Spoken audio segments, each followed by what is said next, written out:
बेटा नैक्सट तुहाडा third chapter है सिस्टम सॉफ्टवेयर का असैंबलर। असैंबलर बारे थोड़ी तो वैसे मैं नॉलेज दी है सोनू। असैंबलर होंदा कि असैंबली लैंग्वेज नूं काह च चेंज करता बेटा, ये मशीन लैंग्वेज दे विच। किहड़ी लैंग्वेज चेंज करता गा? मशीन लैंग्वेज दे विच। ठीक है। Assembler is a program that convert assembly language program into the machine language. Machine language change करता जिहड़ी इनपुट है असैंबलर नूं दित्ती जांदी है बट वो असैंबली लैंग्वेज दे विच लिखी जांदी है। जिहड़ी आउटपुट है वो किहड़ी लैंग्वेज चली जांदी है? मशीन दे विच। जिवें कि आपां नूं प्रोग्राम फिगर दे विच दिखाया गया। सोर्स प्रोग्राम रिटन इन काहदे च लिखिया गया? असैंबली लैंग्वेज दे विच। इनपुट दित्ती है किहनूं? असैंबलर नूं। असैंबलर ने इहनूं की कीता गा? स्टोर किया डाटाबेस दे विच। आउटपुट काहदी फॉर्म च देती? ऑब्जैक्ट प्रोग्राम की, जिहड़ी किहड़े विच शो होगी? मशीन लैंग्वेज दे विच। ठीक है जी। नैक्सट बेटा तुहाडे कोले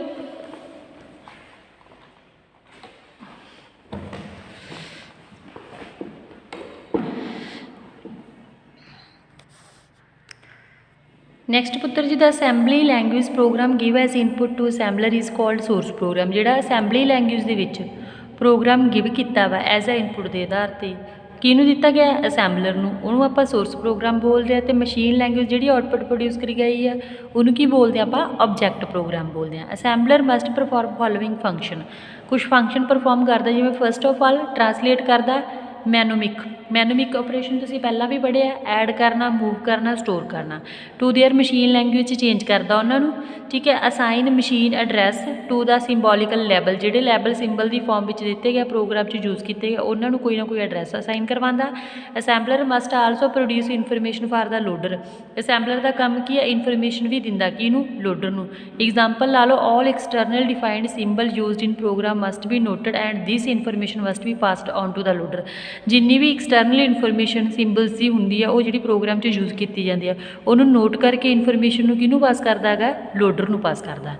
the assembler must check the semantic correctness of the assembly language program. मतलब कि उन्होंने टाइपिंग वगैरह कोडिंग वगैरह भी की करता है? चैक करता टाइपिंग वगैरह। ठीक है। Assembler must also perform error detection and should notify the error. Assembler का की काम है बेटा? एरर नूं डिटेक्ट भी करता, उन्होंने नोटिफाई करता भी कितने एरर से लिखे गए से असैंबली लैंग्वेज के विच टू द यूजर नूं दसदा। ठीक है। Feature and design of assembler mostly depend on the source language. जिहड़ियां फीचर्स है जो भी इसकी आउटपुट है वो सोर्स लैंग्वेज से डिपेंड करती है भी जी ट्रांसलेट की जाती किहड़ी लैंग्वेज दे विच? मशीन लैंग्वेज दे विच। ठीक है। Complexity of the assembler depend upon various factors such है। जिहड़ी इहदी गुंझलदारता असैंबलर दी काह ते डिपेंड करती है भी साइज़ की है इंस्ट्रक्शन सैट का अलग अलग जो आप एड्रैसिंग मोड यूज़ करते हैं। ठीक है। लैंथ ऑफ द प्रोग्राम कितनी का वड्डी है जो छोटी है, सो ऑन इस तरह दी। सम ऑफ एग्जाम्पल है असैंबलर दी जिवें A86 हो गया, गैस हो गया। ठीक है। A86 MASM हो गया। हाईवर ये सारे असैंबलर है। कुछ को असैंबलर है जिहड़े मतलब ऑपरेटिंग सिस्टम के द्वारा सपोर्ट किए जा सकते, कुछ को नहीं होंगे। जिहड़े सपोर्टड होंगे ने जिवें नैट वाइड असैंबलर हो गया, निसाम हो गया, पोर्ट एंड मॉडरेटर हो गया। ठीक है। ये सारे जिहड़ा निसाम इज़ फ्रीली अवेलेबल 80x86 असैंबलर है, यदा नाम हैगा। It support wide range of object. वड्डे तौर पर आप फॉर्मेट में सपोर्ट करता जिहदे लिनक्स ते विंडो 32 वाला ऑपरेटिंग सिस्टम है जिहड़ा यूज़ किया जाता। मॉडर्न असैंबलर हैज़ 2 इनपुट है 2 आउटपुट है। जिहड़ा अजकल असैंबलर यूज़ किया जाता बेटा ਉਹਦੇ ਵਿੱਚ ਕੀ 2 इनपुट्स होंगे तो 2 ही आउटपुट होंगी। फस्ट इनपुट जी सिंगल लाइन के दी जाती है that activate the assembler which is typed at the keyboard. जी कीबोर्ड उत्ते टाइप की गई है। This command include the name of the source file. ये मतलब कि नेम आ जाता सोर्स फाइल का। ठीक है। That file contain source code to the assembler भी उन्होंने मतलब कि एक सोर्स कोड है जो असैंबल करना चेंज करना।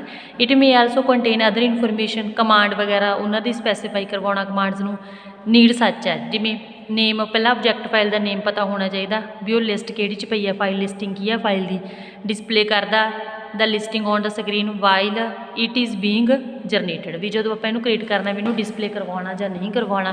ठीक है जी।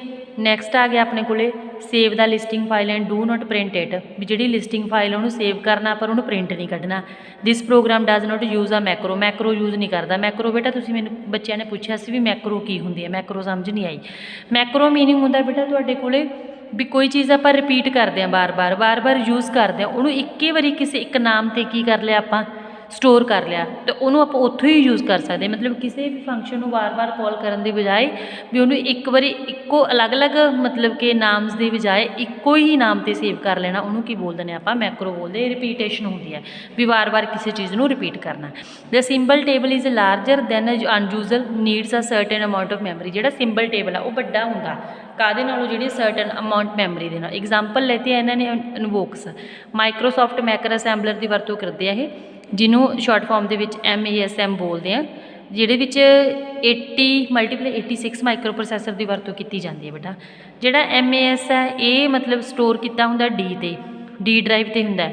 ਡੀ ਤੋਂ ਮਤਲਬ ਕਿ ਇਹਦੇ ਆਪਰੇਸ਼ਨ ਪਰਫਾਰਮ ਕੀਤੇ ਜਾਂਦੇ, ਇਹਨੂੰ ਵੈਲਿਊ 5 ਅਸਾਈਨ ਕਰਵਾ ਕੇ ਇਹਨੂੰ ਮਲਟੀ ਲੈਂਗੁਏਜ 'ਚ ਚੇਂਜ ਕੀਤਾ ਗਿਆ, ਮੀਨਿੰਗ ਮਲਟੀ ਦੀ ਅਪਰ ਕੇਸ ਦੇ ਵਿੱਚ ਚੇਂਜ ਕਰਦੇ ਅਤੇ V ਦੇ ਵਿੱਚ ਜਾ ਕੇ ਇਹਨੂੰ ਸਟੋਰ ਕੀਤਾ ਜਾਂਦਾ। ਇਟ ਟੈਲਸ ਇਹ ਕਹਿੰਦਾ ਕੰਪਾਈਲਰ ਨੂੰ, ਅਸੈਂਬਲਰ ਨੂੰ ਸੌਰੀ, ਟੂ ਕ੍ਰੀਏਟ ਆ ਪਾਸ 1 ਜਦੋਂ ਪਹਿਲੀ ਮਤਲਬ ਕੋਈ ਚੀਜ਼ ਨੂੰ ਕਨਵਰਟ ਕਰਦਾ ਲਿਸਟਿੰਗ ਨੂੰ, ਜਿਹੜੀ /D ਡਰਾਈਵ 'ਤੇ ਸਟੋਰ ਹੈ, to create a variable operation and set value, ਵੀ ਕੋਈ ਵੀ ਜਿਹੜਾ ਵੀ ਆਪਰੇਸ਼ਨ ਇਹਨੇ ਕ੍ਰੀਏਟ ਕਰਨਾ, ਠੀਕ ਹੈ, ਉਹਦੀ ਵੈਲਿਊ ਕਿੰਨੀ ਸੈੱਟ ਕੀਤੀ ਹੋਈ ਆ 5। ਕਨਵਰਟ ਕਰਦਾ ਸਾਰੇ letter read from the source file to upper case MU, meaning upper case ਦੇ ਵਿੱਚ ਚੇਂਜ ਕਰ ਰਿਹਾ, and to include certain information in the listing file then V, ਮਤਲਬ ਕਿ ਉਹਦੀ ਇਨਫੋਰਮੇਸ਼ਨ ਹੈ ਜਿਹੜੀ ਇਨਕਲੂਡ ਕਿੱਥੇ ਕੀਤੀ ਇਹਨੇ, ਲਿਸਟਿੰਗ ਫਾਈਲ ਜਿਹੜੀ ਕਿ ਕਾਹਦੇ ਨਾਮ 'ਤੇ ਸਟੋਰ ਹੈਗੀ, V ਦੇ ਨਾਮ 'ਤੇ। The second input is source file that include the symbolical instruction and directive. ਜਿਹੜੀ ਸੈਕਿੰਡ ਇਨਪੁਟ ਹੈ ਸੋਰਸ ਫਾਈਲ ਦੀ, ਉਹਦੇ ਵਿੱਚ ਕੀ ਇਨਕਲੂਡ ਕੀਤਾ ਜਾਂਦਾ ਪੁੱਤ, ਸਿੰਬੋਲੀਕਲ ਇੰਸਟਰਕਸ਼ਨਸ ਆ ਜਾਂਦੀਆਂ ਨੇ ਅਤੇ ਡਾਇਰੈਕਟਿਵਸ ਆ ਜਾਂਦੀਆਂ ਨੇ, ਵੀ ਇਹਦੇ ਵਿੱਚ ਸਿੰਬਲ ਨਾਲ ਰਿਲੇਟਡ ਵੀ ਆ ਜਾਂਦੀ ਹੈ ਅਤੇ ਡਾਇਰੈਕਟਿਵ ਦੀ ਵਰਤੋਂ ਵੀ ਕੀਤੀ ਜਾਂਦੀ ਹੈ। The first and the most important output of assembler is the object file. ਪਹਿਲੀ ਜਿਹੜੀ ਬਹੁਤ ਹੀ ਜ਼ਿਆਦਾ ਅਤੇ ਇੰਪੋਰਟੈਂਟ ਇਨਫੋਰਮੇਸ਼ਨ ਹੈ ਅਸੈਂਬਲਰ ਦੀ, ਆਬਜੈਕਟ ਫਾਈਲ ਹੁੰਦੀ ਹੈ। It contain the assembler instruction like that machine language program to the loaded into the memory and execute, ਵੀ ਇਹਨੂੰ ਮਤਲਬ ਕਿ ਕੀ ਕਰਦਾ ਗਾ ਇਹ, ਵੀ ਜਿਹੜੀਆਂ ਇੰਸਟਰਕਸ਼ਨਸ ਇਹਨੇ ਚੇਂਜ ਕਰਤੀਆਂ ਬੇਟਾ, ਉਹਨੂੰ ਮਸ਼ੀਨ ਲੈਂਗੁਏਜ ਦੇ ਵਿੱਚ ਮਤਲਬ ਚੇਂਜ ਕਰ ਲੈਂਦਾ। ਟੂ ਬੀ ਲੋਡਡ, ਉਹਨੂੰ ਲੋਡ ਕੀਤਾ ਜਾਂਦਾ ਕਾਹਦੇ ਵਿੱਚ, ਮੈਮਰੀ, ਤੇ ਫਿਰ ਉਹਨੂੰ ਕੀ ਕਰਦਾ ਗਾ ਇਹ, ਐਗਜੀਕਿਊਟ ਕਰਵਾਉਂਦਾ। Second output of the assembler is listing file, ਵੀ ਕਿੱਥੇ ਇਹ ਸਟੋਰ ਕੀਤੀ ਗਈ ਹੈ। For each line in the source file a line is created in the listing file containing location counter, ਵੀ ਕਿੱਥੇ ਇਹਦੀ ਲੋਕੇਸ਼ਨ ਆ ਉਹ ਕਾਊਂਟ ਕੀਤੀ ਜਾਂਦੀ ਆ। ਸੋਰਸ ਫਾਈਲ ਲਾਈਨ ਇਟਸੈਲਫ ਆਪਣੇ ਆਪ ਦੇ ਵਿੱਚ ਕਿੱਥੇ ਆ ਉਹ, ਮਸ਼ੀਨ ਇੰਸਟਰਕਸ਼ਨਸ ਔਰ ਸਮ ਅਦਰ ਰਿਲੇਵੈਂਟ ਇਨਫੋਰਮੇਸ਼ਨ, ਹੋਰ ਵੀ ਜਿਹੜੀ ਇਨਫੋਰਮੇਸ਼ਨ ਇਹਨਾਂ ਰਿਲੇਟਡ ਉਹ ਵੀ ਇਹਦੇ ਵਿੱਚ ਕੰਟੇਨ ਆ ਜਿਹੜੀ ਕੀਤੀ ਜਾਂਦੀ ਹੈ। ਹੁਣ ਅਸੈਂਬਲੀ ਲੈਂਗੁਏਜ ਵੈਸੇ ਤਾਂ ਤੁਸੀਂ ਸਾਰਿਆਂ ਨੇ ਪੜ੍ਹੀ ਹੋਈ ਹੈ ਅਸੈਂਬਲੀ ਲੈਂਗੁਏਜ ਨੂੰ ਲੋ ਲੈਵਲ ਦੀ ਲੈਂਗੁਏਜ ਬੋਲਦੇ ਨੇ ਆਪਾਂ, ਐਂਡ ਇਜ਼ ਮਸ਼ੀਨ ਕਾਹਤੇ ਡਿਪੈਂਡ ਹੁੰਦੀ ਹੈ ਪੁੱਤ, ਮਸ਼ੀਨ 'ਤੇ। Assembly language make use of symbol and mnemonic to represent the instruction and address 'ਤੇ ਹਦਾਇਤਾਂ ਨੂੰ ਪਰਫੋਰਮ ਕਰਨ ਦੇ ਲਈ ਸਿੰਬਲ ਅਤੇ ਮੈਨੋਮਿਕ ਕੋਡ ਦੀ ਵਰਤੋਂ ਕਰਦੀ ਆ, ਠੀਕ ਆ। Because of this reason assembly language is also known as a symbolical language, ਆਪਾਂ ਨੂੰ ਸਿੰਬੋਲੀਕਲ ਲੈਂਗੁਏਜ ਵੀ ਬੋਲਦੇ ਹਾਂ। The assembler language depend heavily on the internal organization of the computer architecture features such as memory, the key size ਆ word ਦਾ ਜਿਹੜਾ ਉਹਦੇ 'ਚ use ਕੀਤਾ ਜਾ ਰਿਹਾ, ਨੰਬਰ ਫਾਰਮੈਟ ਕਿੱਦਾਂ ਦਾ ਯੂਜ਼ ਕਰ ਰਿਹਾ ਉਹ, ਇੰਟਰਨਲ ਕਰੈਕਟਰ ਕੋਡ ਕਿਹੜੇ ਯੂਜ਼ ਕੀਤੇ ਜਾਂਦੇ ਆ, ਇੰਡੈਕਸ ਰਜਿਸਟਰ ਕੀ ਹੈ ਇਹਦੇ ਵਿੱਚ, ਜਰਨਲ ਪਰਪਜ਼ ਰਜਿਸਟਰ ਦੀ ਵਰਤੋਂ ਕੀ ਹੈ, effect the way, assembler instruction are written and way the assembler handle instruction and directive, ਮਤਲਬ ਕਿ ਇੱਕ ਰਸਤਾ ਇਹ ਸਾਰੀਆਂ ਚੀਜ਼ਾਂ ਨੂੰ ਕਰਨ ਦਾ, ਠੀਕ ਹੈ। ਨੈਕਸਟ ਬੇਟਾ ਆਪਣੇ ਕੋਲ ਆ ਗਿਆ ਇਹਦੇ ਵਿੱਚ ਦ ਵੈਰੀਅਸ ਫੀਚਰ ਹੈ ਅਸੈਂਬਲੀ ਲੈਂਗੁਏਜ ਦੀ। ਜਿਵੇਂ ਪਹਿਲੀ, it make use of mnemonic to represent the various operation code OP code ਦੀ ਫੁੱਲ ਫਾਰਮ ਆਪਰੇਸ਼ਨ ਕੋਡ ਆ। ਮੈਨੋਮਿਕ ਕੋਡ ਨੂੰ ਰਿਪਰੈਜ਼ੈਂਟ ਕਰਵਾਉਣ ਲਈ ਯੂਜ਼ ਕਰਦੇ instead of using binary code, ਇਹ ਛੱਡ ਦਿੰਦੀ ਆ, ਬਾਈਨਰੀ ਕੋਡ ਨਹੀਂ ਯੂਜ਼ ਕਰਦੀ। Assembly language use the mnemonic operation code ਨੂੰ ਹੀ ਯੂਜ਼ ਕਰਦੀ ਆ। In this way the user need not to remember various binary code ਨੂੰ ਪਰਫੋਰਮ ਡਿਫਰੈਂਟ ਆਪਰੇਸ਼ਨ, ਬਾਈਨਰੀ ਨੂੰ ਯਾਦ ਕਰਨ ਦੀ ਜ਼ਰੂਰਤ ਨਹੀਂ ਪੈਂਦੀ ਯੂਜ਼ਰ ਨੂੰ। As a result program become more readable and understandable, ਠੀਕ ਹੈ। ਫੋਰ ਐਗਜ਼ਾਮਪਲ ਕਹਿੰਦੇ assembly language use the mnemonic add for addition, SUB sub for subtraction and mult for multiplication ਲਈ ਯੂਜ਼ ਕਰਦੇ। ਇਹ ਮੈਨੋਮਿਕ ਕੋਡਸ ਹੁੰਦੇ ਨੇ ਵੀ ਇਹਦੇ ਵਿੱਚ ਇਹ ਆਪਰੇਸ਼ਨ ਆ ਜਿਹੜੇ ਪਰਫੋਰਮ ਕੀਤੇ ਜਾਂਦੇ ਨੇ। It use symbol to represent the various operation in the statement, ਇਹ ਯੂਜ਼ ਕਰਦੇ ਸਿੰਬਲ ਨੂੰ ਵੀ ਬਹੁਤ ਸਾਰੇ ਆਪਰੇਸ਼ਨਸ ਨੇ, ਆਪਰੈਂਡਸ ਨੇ ਜਿਹੜੇ ਸਟੇਟਮੈਂਟ ਦੇ ਵਿੱਚ ਯੂਜ਼ ਕੀਤੇ ਜਾਂਦੇ ਨੇ। ਆਪਰੈਂਡਸ ਜਿਵੇਂ ਆਪਰੇਟਰ ਦੀ ਗੱਲ ਕਰਦੇ ਆਪਾਂ। ਤਸ਼ ਕਹਿੰਦੇ various address used are symbolical rather than a being ਐਬਸਲਿਊਟ, ਮਤਲਬ ਕਿ ਸਿੰਬੋਲੀਕਲ ਨੂੰ ਯੂਜ਼ ਕਰਦਾ ਵੀ ਰਿਟਨ ਦੇ ਨਾਲੋਂ ਸਿੰਬਲ ਨੂੰ ਜ਼ਿਆਦਾ ਪਸੰਦ ਕਰਦਾ। These symbol are can represent memory operand as well as a register operand, ਵੀ ਦੋਨਾਂ ਨੂੰ ਹੀ ਇਹ ਰਿਪਰੈਜ਼ੈਂਟ ਕਰਵਾਉਂਦੀ ਆ। ਕਹਿੰਦੇ assembler perform memory binding to these symbolical name, ਵੀ ਮਤਲਬ ਮੈਮਰੀ ਉਹਨੂੰ ਬਾਈਂਡ ਕਰਕੇ ਰੱਖਦੀ ਹੈ। As a result the programmer need not to know any detail of memory binding performed by assembler, ਮਤਲਬ ਕੋਈ ਵੀ ਮੈਮਰੀ ਬਾਈਂਡਿੰਗ ਹੈ ਜਿਹੜੀ ਅਸੈਂਬਲਰ ਦੇ ਦੁਆਰਾ ਪਰਫੋਰਮ ਨਹੀਂ ਕੀਤੀ ਜਾਂਦੀ, ਵੀ ਉਹਦੀ ਡਿਟੇਲ ਇਹਨੂੰ ਰੱਖਣ ਦੀ ਕੋਈ ਜ਼ਰੂਰਤ ਨਹੀਂ ਹੁੰਦੀ। ਠੀਕ ਹੈ। The allow the user to declare the data in variety of notation such as binary, decimal, octal and hexadecimal। Allow ਕੀਤਾ ਜਾਂਦਾ ਵੀ ਯੂਜ਼ਰ ਨੂੰ ਵੀ ਉਹ ਸਾਰੇ ਡਾਟੇ ਨੂੰ ਮਤਲਬ ਕਿ ਅਲੱਗ-ਅਲੱਗ ਫਾਰਮ ਦੇ ਵਿੱਚ ਡਿਸਪਲੇ ਕਰਵਾ ਸਕਦਾ, ਬਾਈਨਰੀ ਚਲਾ ਲਓ, ਡੈਸੀਮਲ ਚਲਾ ਲਓ, octal ਚਲਾ ਲਓ, hexadecimal ਚਲਾ ਲਓ। The assembler automatically convert the data declare in the octal, decimal and hexadecimal form into its binary representation ਦੇ ਵਿੱਚ ਆਲਰੇਡੀ ਆਪਣੇ ਆਪ ਹੀ ਕਨਵਰਟ ਕਰ ਦਿੰਦਾ ਜਿਹੜਾ ਅਸੈਂਬਲਰ ਹੈ। As a result the program need not to manually convert the constant into the binary, ਵੀ ਆਪਾਂ ਨੂੰ ਮੈਨੂਅਲੀ ਆਪਣੇ ਹੱਥ ਦੇ ਨਾਲ ਕਨਵਰਟ ਕਰਨ ਦੀ ਜ਼ਰੂਰਤ ਆਪਾਂ ਨੂੰ ਨਹੀਂ ਹੁੰਦੀ। Assembly language require assembler to translate a source program into object code.